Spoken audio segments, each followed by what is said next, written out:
Good evening, great to have your company tonight. We're being led to believe the housing crisis in Christchurch is easing, but is that really the case? Hugh Pavlich is the co-author of the International Housing Affordability Survey. He is my guest tonight, and Lynched starts right now.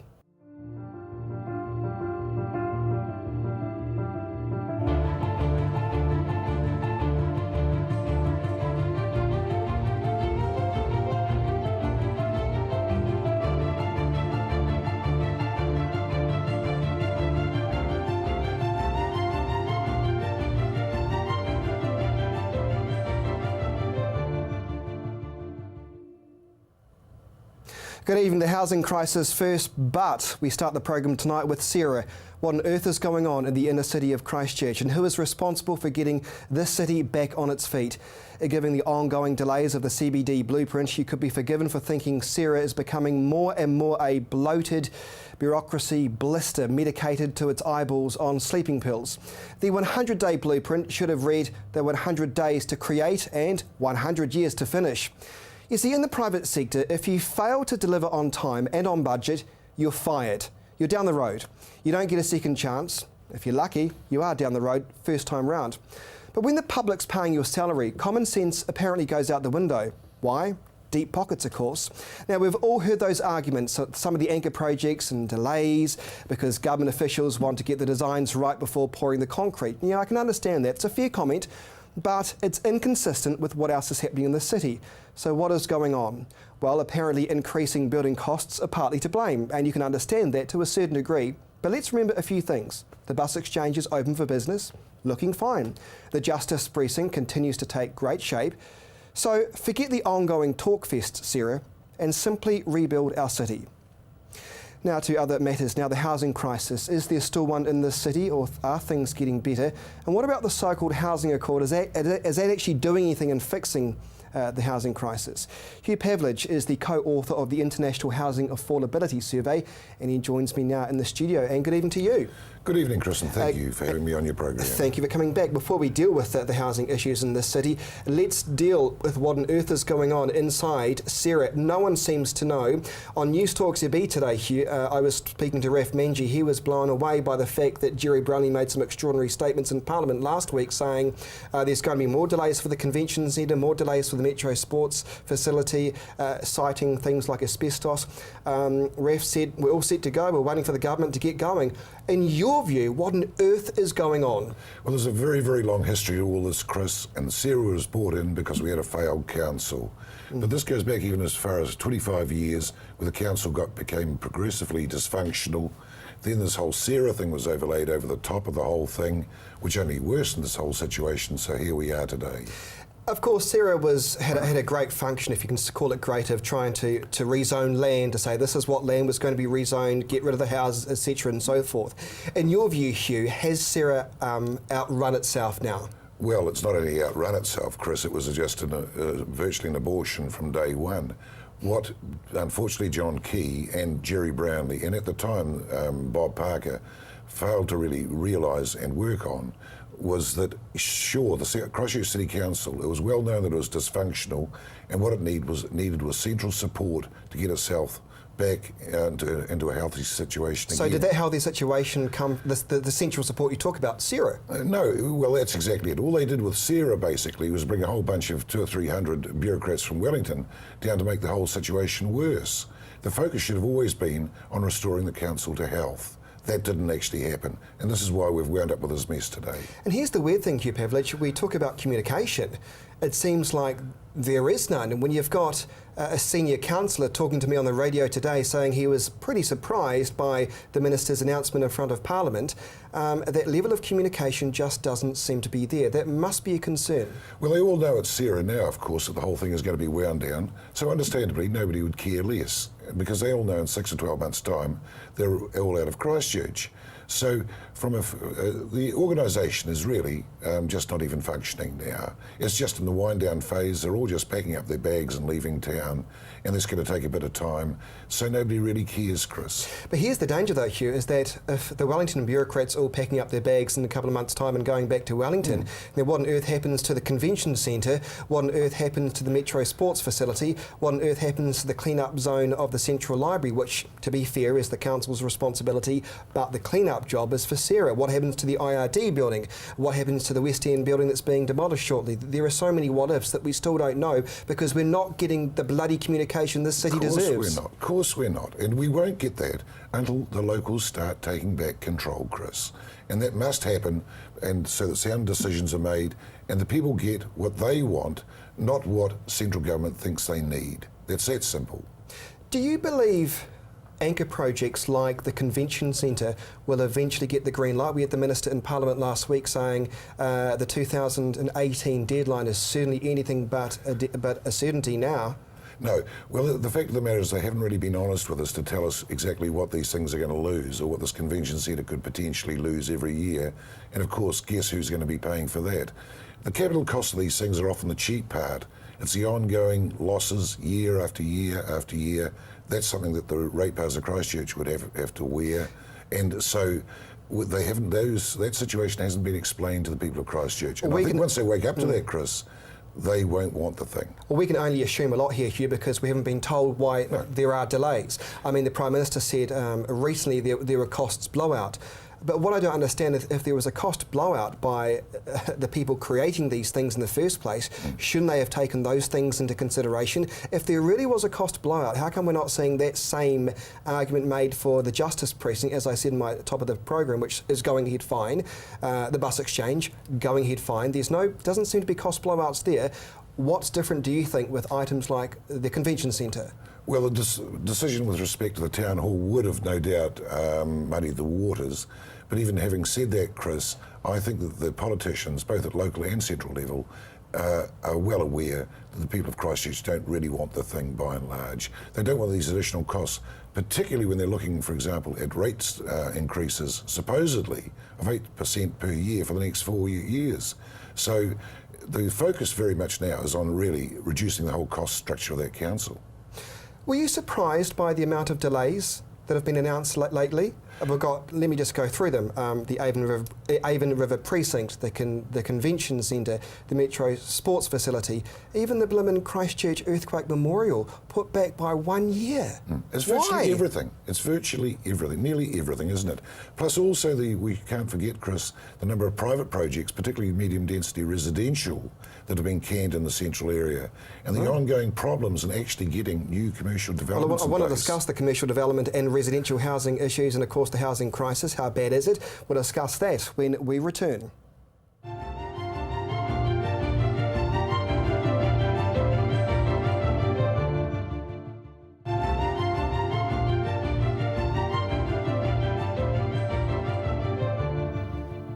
Welcome back to Lynched on CTV. My guest tonight is Hugh Pavlich. Hugh, let's get straight to the urban development or central city development first.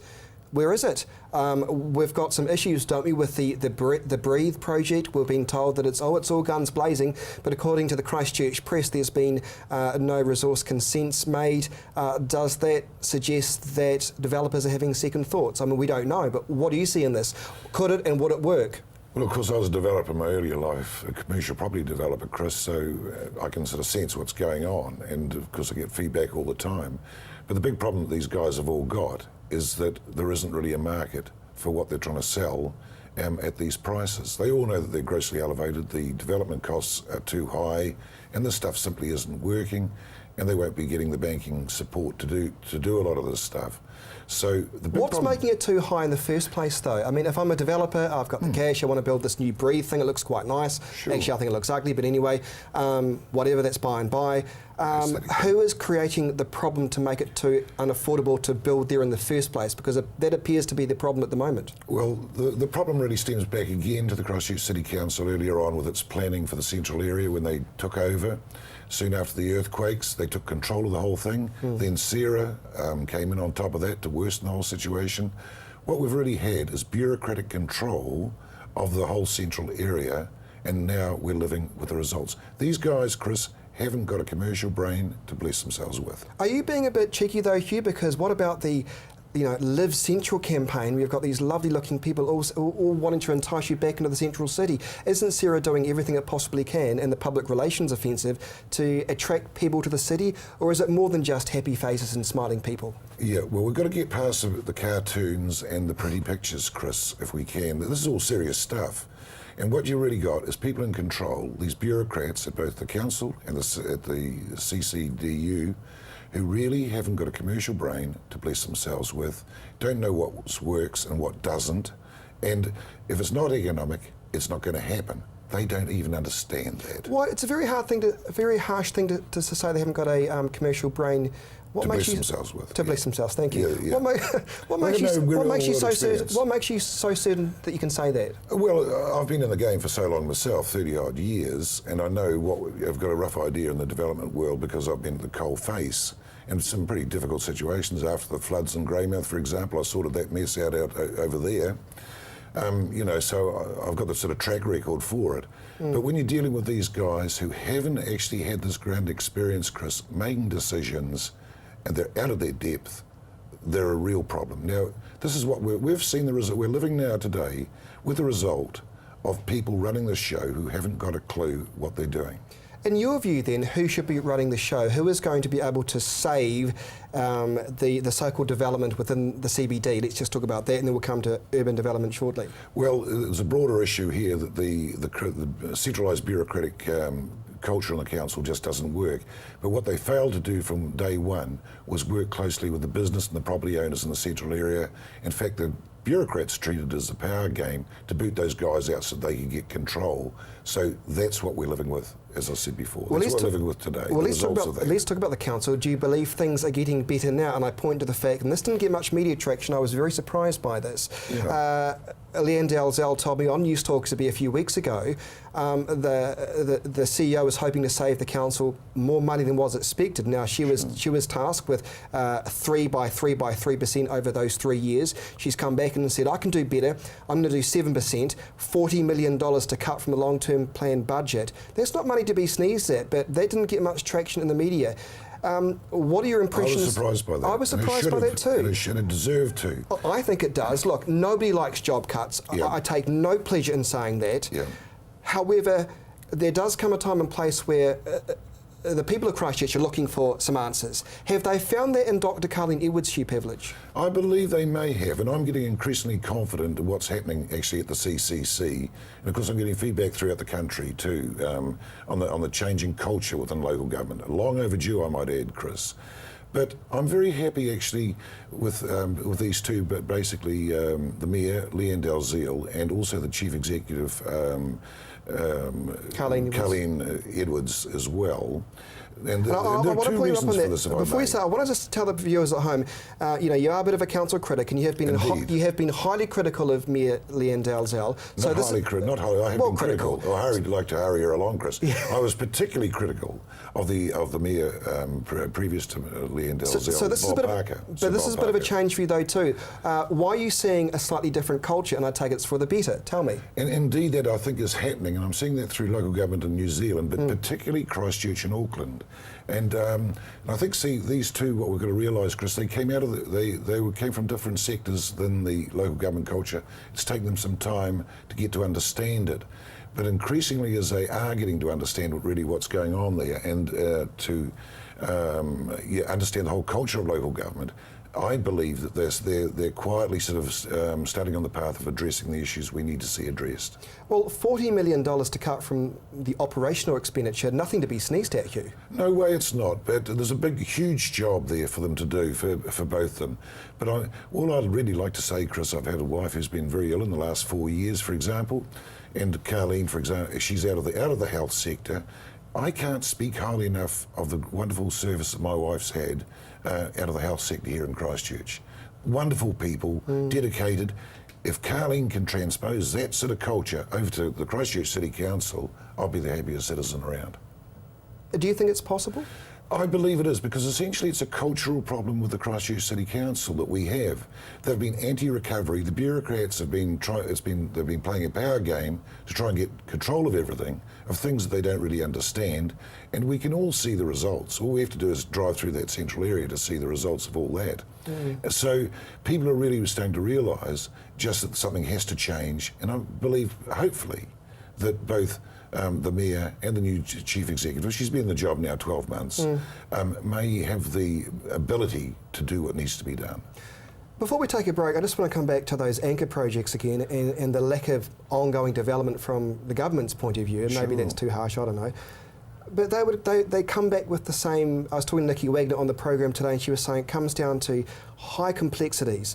It comes down to they're dealing with a lot of public monies at stake here. They need to get it absolutely right before they start pouring that concrete. Is that fair, or is that just, we've heard that before and we're getting sick of the same? I mean, what do you see in that? This is all just waffle, basically, Chris. Sarah is on its way out of town, and all they're doing is transferring control quietly over to the Christchurch City Council, and they're going to spend the rest of the next few months waffling their way through it as they head out of town. So I wouldn't really take an ounce of notice of what they're saying. Okay. It's all got to fall back to the control of the Christchurch City Council. They know it and we know it. So you believe that it can't come soon enough, this transition period, for Sarah to release its powers and give it to the council? Is the council up to the job? Well, it has to be up to the job, and that's really our job, Chris, as citizens of the city, to make sure that it does take control and makes the necessary changes to the structure of the council, move away from that centralised model, for example, to get it back into the community, as Carleen and Leanne have both expressed rather well going back a year or two ago. But that's critically important so that the people of the city get control back of their council. You are the co-author of the annual Demographia International Housing Affordability Survey. I said it and I didn't stutter. You did very well, Chris. We need to take a break, but I want to come back and discuss that, because there was this concept that we're still living in dangerous times when it comes to the housing crisis. Has the housing crisis actually eased off? You might be surprised with Hugh's answer. Stay with us.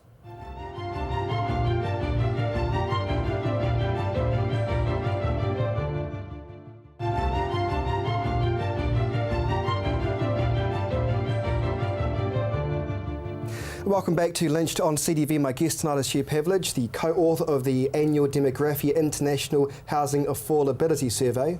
No stutter again, Hugh. Which brings me to the next question. You released this survey in recent times, really. It's still then, and this was a couple of months ago. How long ago was this now since you released that one? It doesn't seem that long ago. It was 19th of January, Chris, which was the 11th annual edition of it. So the first one started back in 2005, and it's grown since then. And so it's a huge survey now. Christchurch was still up there in terms of severely unaffordable. And let's not beat around the bush there. Have things changed since January? Yes, quietly, Chris, and they're easing a little bit, and I'm very pleased to see that house prices are starting to ease a bit, and also rentals, and we need to see a lot more of that happening. Christchurch is currently 6 times household incomes. That's the price of the housing. It shouldn't exceed 3 times. We all know that. When I was a young guy, Chris, back in '78, with wife and two young children, we bought our first home for $24,000 with a mortgage of 20 grand, and I was on an income of 8 grand. So the new house price cost 3 times as much, and the mortgage was 2.5 times my income. That's all that we want to see done here in Christchurch again, that restored. So young people today have the same opportunities that I had when I was But is that possible? That sounds like that was then. What about now? Yeah, no problem at all. It's just a matter of breaking down these barriers, planning barriers, dealing with land supply, infrastructure financing, and process times, so that all can be restored, so that young people have the opportunities I had. You're a great advocate for releasing more land around the fringes of Christchurch. Are we doing enough of that? No, not at all, and that needs to be really speeded up, particularly around the fringes of Christchurch, because what we're doing now is just splattering Christchurch all over the Canterbury Plains, from Amberley in the north out to Oxford in the west and down to Rolleston in the south. And, okay, so that's not what. Give me an example exactly what you're meaning then to release more land. Where exactly though? To the south and to the west and to the north. Where appropriate. You know what the council would say, don't you? What would they say? We can't do that because we've there's a huge infrastructure that goes with that. So who pays for that then? Well, that's paid for appropriately by debt financing out in the bond markets. That's the way it's done in the United States, for example. And there's no big deal to it all. So there's this whole business of trying to get infrastructure in place is just absurd, Chris, what we're having to go through. They know what works. That's what the purpose of the demographic surveys was, to show them clearly what works. Through most of middle North America, they're still paying 3 times their household incomes to buy a house. And you know to cities like Houston as well, which is doing massive city, a lot bigger than Christchurch. 6.3 million people. But they're doing it quite well. What are their incomes compared to the housing prices over there? Well, they're about 3, a little above 3, but most of Texas has always been about 3. And all the way through middle North America, up through Canada as well, as the demographic surveys clearly illustrate, all the housing is all affordable there. So why is it affordable in Houston? Why is it so affordable in a massive city like Houston, but not Christchurch? What has Houston and Texas done that New Zealand is not doing right now? 2 key things that they do. They do not allow their local authorities to mess around with land supply on the fringes. And the second thing is they require them to finance infrastructure properly by debt financing it over the life of the infrastructure. Real simple stuff, Chris. So that's all that we have to do here in this country to restore affordability. So are the planners then inside council politically ideologues, where they believe that it's better that we all live in glass houses in the central areas of Christchurch than we go up as opposed to out? Is that a problem? We've seen here in Christchurch, of course, and it's just staring us right in the face. Thank heavens that this has happened, that we had the 2 adjoining well-run smaller councils of Waimakariri and Selwyn adjoining Christchurch. The reason is that they've got their costs under control and they could be responsive when those earthquakes hit. Most of the building occurred out in those 2 smaller council areas. Meantime, we've been listening and reading in the press every day of the week for the last 4 to 5 years of the problems of the Christchurch City Council. The reason that it's got the big problems is because its costs are out of control, it's blowing money on bureaucrats and hasn't got money to spend on infrastructure. So then would you agree with Dr. Colleen Edwards' outlook on things, if I'm being right? A slimmer machine inside council means a more efficient and effective one. Well, getting the council back into the community, away from their bloated bureaucratic model, Chris.